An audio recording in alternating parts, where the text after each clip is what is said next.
Gi-Realtalk o gikwestyon ni Senador Imee Marcos, si DPWH Secretary Vince Dizon sa buot niining mahitabo nga pag-uli sa gikuhang budget sa ilang mga proyekto sunod tuig.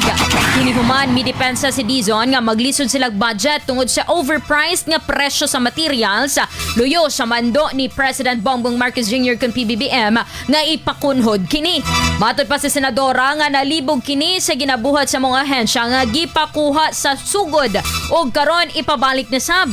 Dugang pa ni Senator Imee nga gihimo sa DPWH isip hostage ang mga pagdungog sa BICAM. Ingon man nagrekomenda nga pangtanggalon na lang ang tanan nilang district engineers tungod bisan sila wala sila'y salig sa ilang mga personahe. Ato paminaw ng tipik sa pamahayag ni Senator Imee Marcos. Ganun pala, wala pala tayong pinag-usapan at talaga naman haharapin natin 3/4 worth of delay.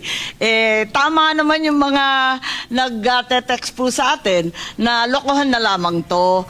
I truly resent the fact that the BICAM is being hostaged by the Secretary of the Department of Public Works and Highways. At kung tunay na wala kayong tiwala sa sino mang district engineer, hindi po ako abogado ng Public Works, dapat tanggalin na lang ninyo lahat.